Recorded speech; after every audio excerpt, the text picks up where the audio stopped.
Hola mi amigo, mira, llegamos una vez más al fin de este trimestre. Digo una vez más porque el tiempo pasa, los trimestres se acaban y pues la esperanza de la venida de Cristo debe seguir brillando en nuestros corazones. Desde que eran niños siempre llegaba el 13º sábado. Yo pensé cuando entré a la obra que en mi tiempo vendría Cristo. Me estoy haciendo viejo y Jesús no viene. Pero llegamos al fin de este trimestre, hablando de los resultados de la mayordomía. ¿Qué es mayordomía? Es devolvernos a Dios. Ya dijimos varias veces a lo largo de este trimestre que el pecado hizo, infelizmente, separación entre Dios y nosotros.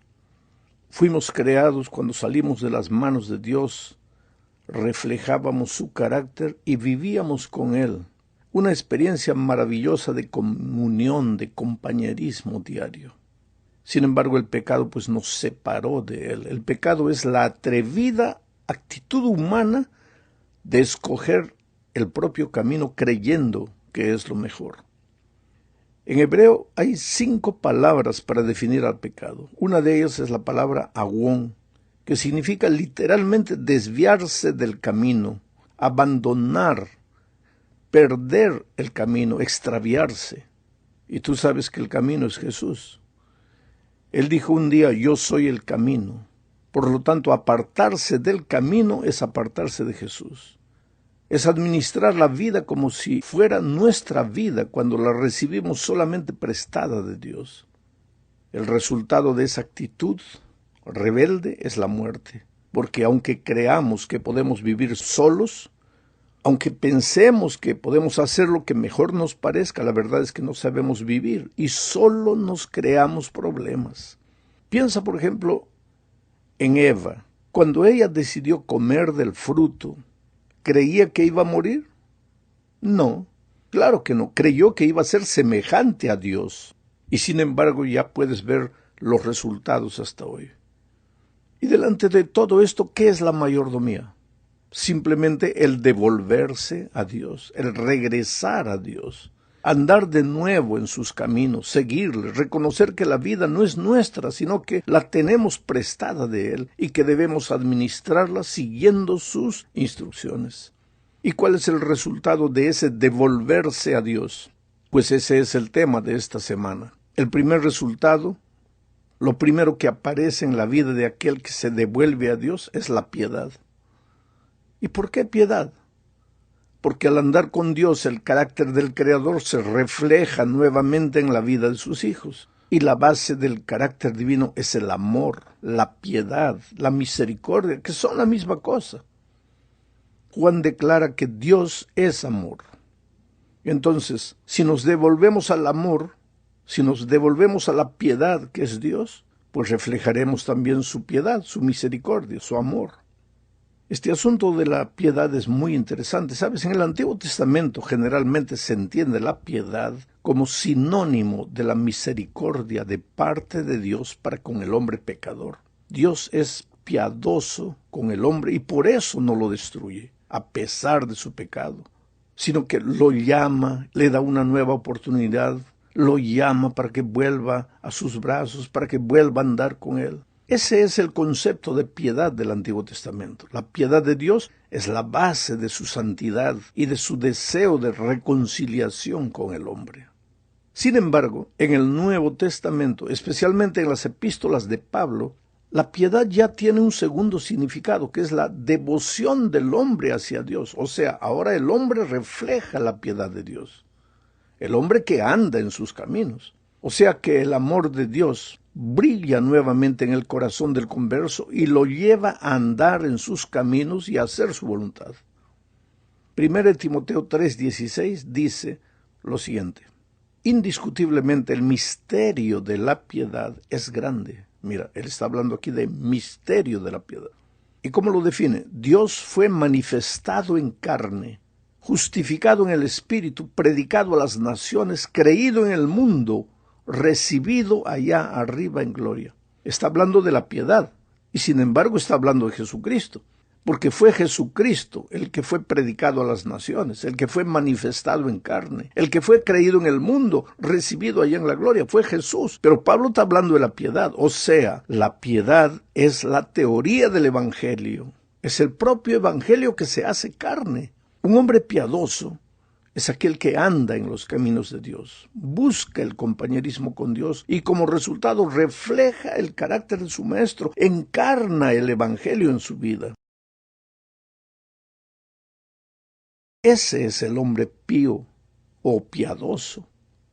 Ya el hombre impío es lo contrario del hombre pío, es el que anda lejos de Dios, en su propio camino de rebeldía, administrando la vida que le fue prestada, pero como le da la gana a él, como si fuera suya.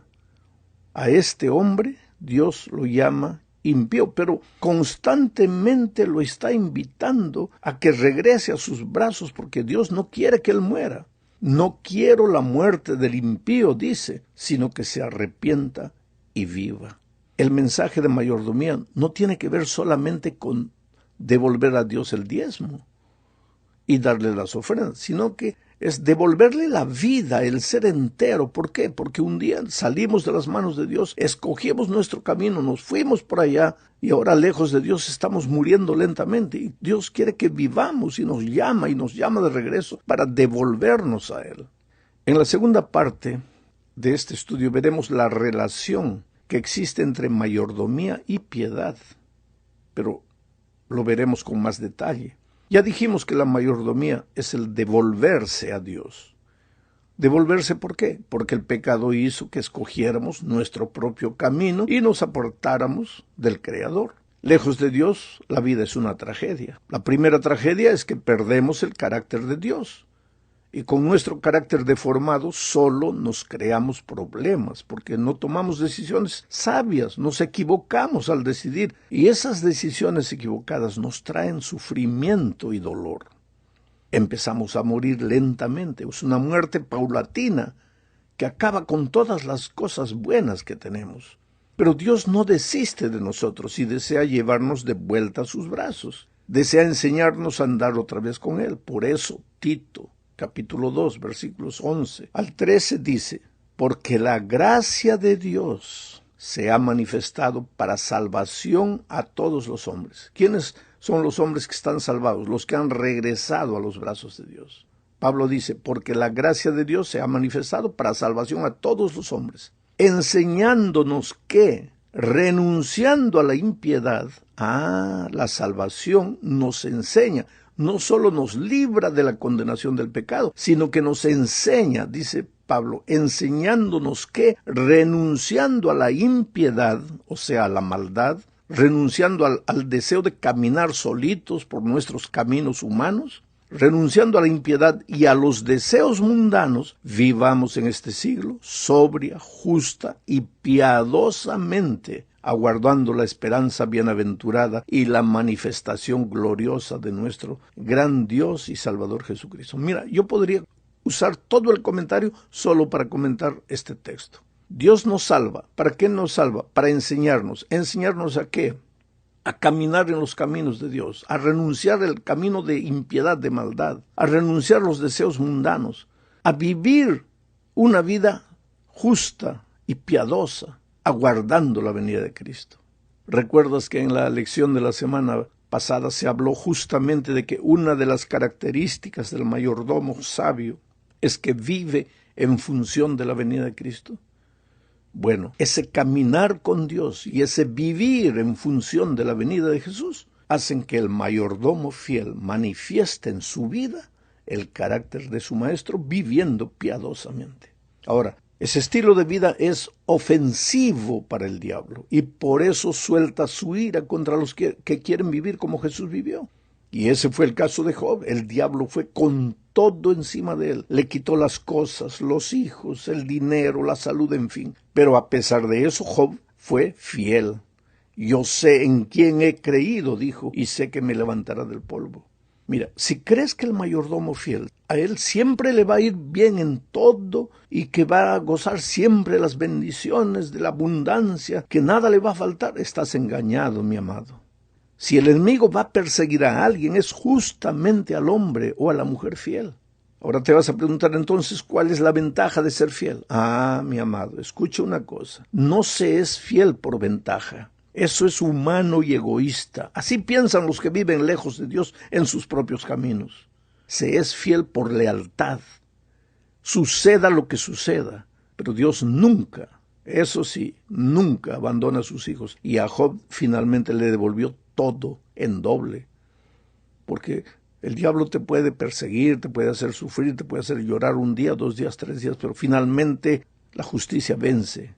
Dios se manifiesta poderoso en la vida del hijo fiel. Vamos a la tercera parte. Estudiemos ahora sobre el contentamiento. Leamos lo que dice Pablo en Filipenses capítulo 4, versículos 11 y 12. No lo digo porque tenga escasez, pues he aprendido a contentarme, cualquiera sea mi situación. Sé vivir humildemente y sé tener abundancia. En todo y por todo estoy enseñado, así para estar saciado como para tener hambre, así para tener abundancia como para padecer necesidad. Si te das cuenta, el raciocinio de Pablo es interesantísimo. Él no dice que el cristiano...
debe ser pobre, pero tampoco dice que debe ser rico.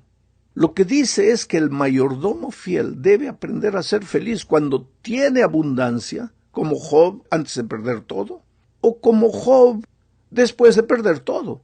Quiere decir, el cristiano siempre debe estar agradecido, contento y fiel a Dios, sabiendo que lo que le sucede es la voluntad divina. Ser feliz para el cristiano no depende de lo que tiene o de lo que no tiene, sino de a quién tiene. Y si tienes a Jesús en el corazón, aprenderás a ser feliz en medio de la pobreza o en medio de la riqueza y de la abundancia. Mira, si los negocios o las finanzas te van bien, alaba a Dios. Sé fiel a Dios devolviéndole lo que es de Él y siendo generoso con la misión de la iglesia. Y después, como dice Pablo, aprende a tener abundancia. Sé feliz en medio de la abundancia. Pero y si pierdes todo y no tienes nada, sé feliz en medio de la pobreza. Pero te digo una cosa, cuando pienses en ser generoso con la misión de la iglesia, cuidado, lee este texto. 1 Timoteo capítulo 6, versículo 3 al 6. Si alguno enseña otra cosa y no se conforma a las sanas palabras de nuestro Señor Jesucristo y a la doctrina que es conforme a la piedad, esa persona, dice, está envanecido, no sabe nada y delira acerca de cuestiones y contiendas de palabras, de las cuales nacen envidias, pleitos, blasfemias, malas sospechas, disputas necias de hombres, corruptos de entendimiento y privados de la verdad, que toman la piedad como fuente de ganancia. Apártate de los tales. Pero gran ganancia es la piedad acompañada de contentamiento. Quiere decir que es posible predicar aparentemente la piedad. Oh, que la iglesia está mal, que el pecado está entrando en la iglesia, porque esto es pecado, porque lo otro es pecado. Pero en realidad el propósito final es la ganancia, porque al final te van a recoger ofrendas para su ministerio. Y tú vas a pensar, ese hombre sí quiere corregir la iglesia, le doy mi ofrenda para mantener su ministerio. Y ya dijimos cuántas veces, Dios tiene un plan para administrar su iglesia. Y no es que cada cristiano se levante, comience a predicar y recoger ofrendas. No es así que Dios administra su iglesia. Y esto nos lleva al cuarto punto de la lección, porque otro resultado de devolverse a Dios es la confianza. Leamos Proverbios 3:5. Dice, fíate de Jehová de todo tu corazón y no te apoyes en tu propia prudencia. Fíate, fiar, confiar en Dios cuando todo va mal. Es natural, porque ¿qué más nos resta como pobres criaturas humanas cuando estamos con cáncer, cuando hemos perdido todo? Solo volver los ojos a Dios. Y ha visto hasta los más duros incrédulos entregarse a Dios y confiar en Él en la hora de la angustia. Pero confiar en Dios cuando todo está bajo nuestro control aparentemente, eso no es fácil, porque creemos que tenemos condiciones de resolver las cuestiones solos. Pero el mayordomo fiel aprenderá a entregar su camino al Señor en todo momento y circunstancia. Y la mejor manera de hacerlo es prestar atención a sus enseñanzas que pueden ser encontradas en las Sagradas Escrituras.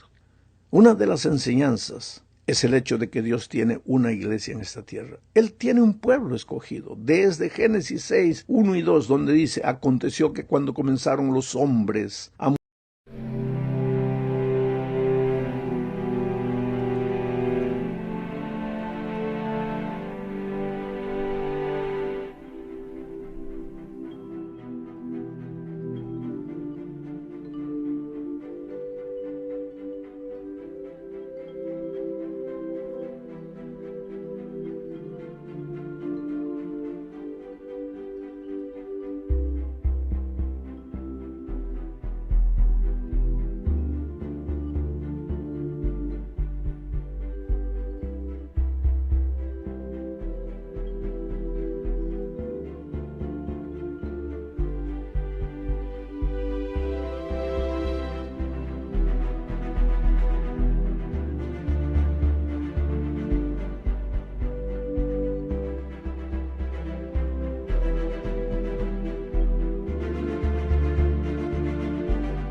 multiplicarse sobre la faz de la tierra, les nacieron hijas, que viendo los hijos de Dios, que las hijas de los hombres eran hermosas, tomaron para sí mujeres, escogiendo entre todas. Allí ya estaba presente la iglesia de Dios, bajo la nomenclatura hijos de Dios. Ahí está la primera diferencia. Hijos de Dios, hijos de los hombres. Los hijos de los hombres caminan en sus propios caminos. Los hijos de Dios caminan en los caminos de Dios.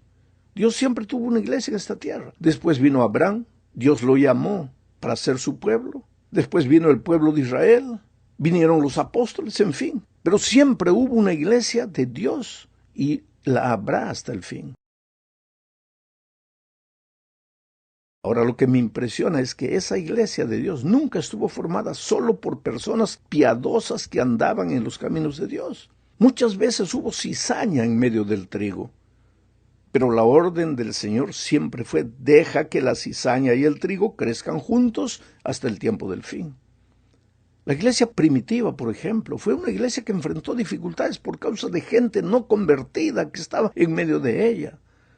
A veces hasta líderes se apartaban de los caminos de Dios y continuaban en el liderazgo, pero a pesar de eso, la iglesia de Dios seguía siendo la niña de los ojos de Dios. Por lo tanto, hoy, si confiamos en Dios, confiaremos en su promesa de que Él estará con su iglesia hasta el tiempo del fin. Y debo aprender a confiar en eso. Si alguien anda mal, pues dará cuentas a Dios de lo que hace. Mi deber como fiel mayordomo es seguir confiando en su iglesia. Llegamos al fin de este comentario. Y aquí hablaremos de la influencia de los mayordomos sabios. Pablo dice en Romanos 14:7, y es que nadie vive para sí, ni nadie muere para sí. Esto es lo que deben tener en cuenta los mayordomos de Dios. La influencia de una vida es poderosa, para bien o para mal. El mejor legado que puedo dejar para la posteridad, si Cristo no viene en esta generación, no son mis palabras, sino mi vida, mi influencia. Darle palo a la iglesia y a los líderes es la cosa más fácil. Construir vidas con el testimonio personal es algo muy diferente. Los que una vez nos dejamos encontrar por Jesús debemos andar como Él anduvo. Pablo dice en Efesios 5, 8 y 9, en otro tiempo ustedes eran oscuridad, pero ahora son luz en el Señor. Por tanto, vivan como hijos de luz, porque el fruto del Espíritu se manifiesta en toda bondad, justicia y verdad. ¿Cuál es la característica del mayordomo? Él lleva en su vida el fruto del Espíritu. ¿Y cuál es ese fruto? La bondad, bondad, palabras bondadosos, vida bondadosa, justicia y verdad. Cada vez que yo pienso identificarme con el pueblo de Dios, lo primero que tengo que preguntarme es, ¿tengo una vida bondadosa? ¿Una vida nacida en el bien que es Cristo? ¿Predico la justicia en Cristo? ¿Presento la verdad en Cristo? Si es así, entonces mi vida y mi ministerio tienen que ser una influencia que inspire a las personas a seguir a Jesucristo. Que Dios te bendiga.